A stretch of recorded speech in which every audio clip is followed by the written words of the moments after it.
The Doge cuts are extremely important. I've been doing a lot of yelling and basically urging everyone here as loud as possible that we need to be doing Doge cuts.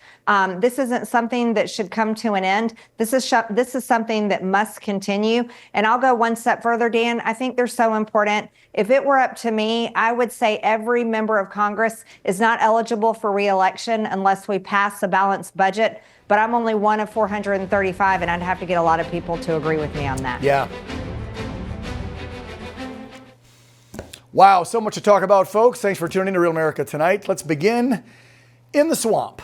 Congress returns to the Hill today after a week-long Memorial Day recess, with the Senate now preparing to take up President Trump's big, beautiful bill.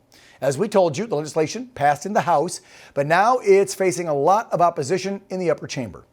Fiscal conservatives like Ron Johnson, Mike Lee, Rick Scott, and Rand Paul say they want deeper spending cuts. And they also say they are heavily opposed to the proposed $4 trillion. That's with a T, folks. The $4 trillion increase in the debt ceiling.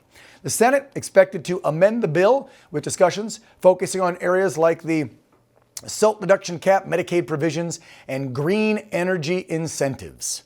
Senator Rand Paul, though, just yesterday said that he's confident there are enough members of his own party to vote against the big, beautiful bill over concerns that it does not make enough cuts to spending. Paul has threatened to filibuster the bill in an effort to block its passage in the upper chamber. President Trump, though, remaining optimistic, promising over the weekend that the major spending cuts requested by the Department of Government Efficiency, or DOGE, will be codified after the big, beautiful bill passes through Congress. Under Elon Musk, DOGE has identified more than $175 billion in savings. White House officials say the DOGE cuts will be made through either rescission packages or upcoming appropriation process, rather. Let's find out what our first guest tonight has to say about all this. I'm sure it's a lot. She's the chairwoman of the House DOGE subcommittee, and she sits on the House Oversight and Homeland Security committees.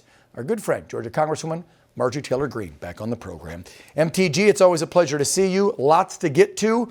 Let's begin with the cuts, since you're the head of DOGE, and there is a fight ahead in the Senate this week, and then we'll get to what's happening with all the deportations and these radical Democrats and judges. I got to say, and I may have said this when you were on, I believe about 3 weeks ago, I don't want to see our debt ceiling raised that much, and I'd like to see more cuts as well, so I can see where these senators are coming from. Why? Why didn't we in this bill make more cuts and not jack the deficit up so much? Was there a way to do that? Is there a way still with appropriations, other ways to still do both? Well, I think the confusing part about the one big beautiful bill is the rules that this bill is under, which is reconciliation. Okay. It can only cover certain types of spending. It also can be passed in the Senate with a majority vote. It doesn't have to live under the 60 vote rule. And we were not allowed to touch certain issues. But we also had guidance and requests from the White House, and that the White House and the administration, President Trump's team, worked directly with the House, and they have worked with the Senate about what they wanted in the one big beautiful bill. I'm with you on the debt, Dan. I absolutely hate it, and that's why I chair the DOGE subcommittee. But we were under pretty good orders from President Trump himself about what we needed to get passed. And I just want to remind everyone, the important part about the one big beautiful bill is making President Trump's tax law permanent. Right. And it adds many more things, as well as promoting energy and border security provisions that are much needed. And that's something that it was easy for me to support. However, the DOGE cuts are extremely important. I've been doing a lot of yelling and basically urging everyone here as loud as possible that we need to be doing DOGE cuts. This isn't something that should come to an end. This is something that must continue. And I'll go one step further, Dan. I think they're so important. If it were up to me, I would say every member of Congress is not eligible for re-election unless we pass a balanced budget. But I'm only one of 435, and I'd have to get a lot of people to agree with me on that. Yeah, no kid. Wouldn't that be amazing, though, if you could get all those other, especially on the other side of the aisle, to agree on something.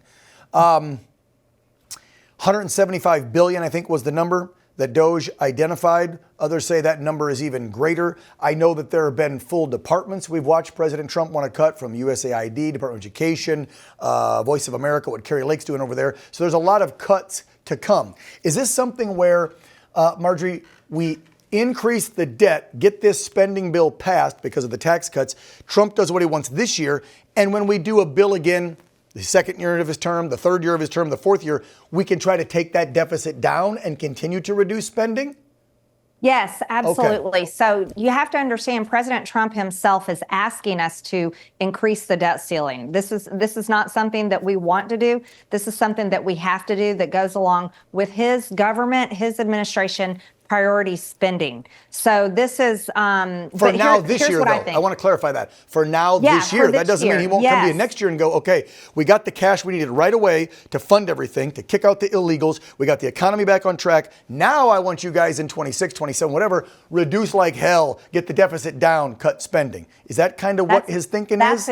That's exactly what I want to do. Okay. See, we've been functioning, the government's been functioning on a President Biden Democrat CR. It's been their priority spending, their policies. We have to get off of that. We have to transfer over into all the wonderful things that President Trump campaigned on. Gotcha. And the agenda that the American people voted for. And part of that, unfortunately, is government funding. We have to fund the departments and the administration for President Trump's priorities and for what his agenda is going to be. But here's another thing, Dan. The economy is going to grow much more than CBO is projecting. CBO put its numbers on the One Big Beautiful Bill based on 1.8% of growth. We know with what President Trump is doing with tariffs and bringing in all these incredible business deals into America, we're going to see our economy grow a lot more than that. And then that's how we can also make better spending cuts.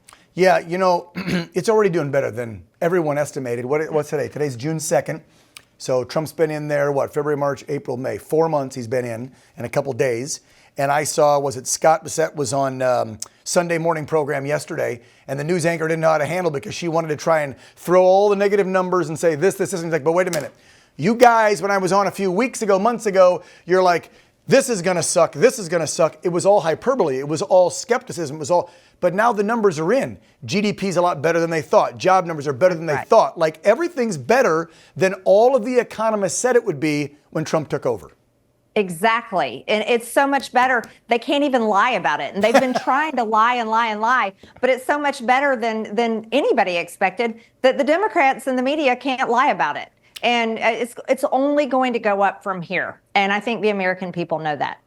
Looking for news that actually tells the truth, not just the headlines they want you to hear? Then it's time to sign up for OAN Live. It's your go-to source for unfiltered news, sharp debate, and 5 hard-hitting political talk shows, including my show, Real America with Dan Ball. You can watch live anytime, anywhere. No noise, no nonsense, just real reporting and bold conversations that matter to you and your family. You can sign up for OAN Live now to see the truth unfold, and you can catch Real America every weeknight at 8 p.m. Eastern. Just go to live.onn.com. Again, that's live.onn.com and sign up today and start watching every weeknight at 8 p.m. Eastern.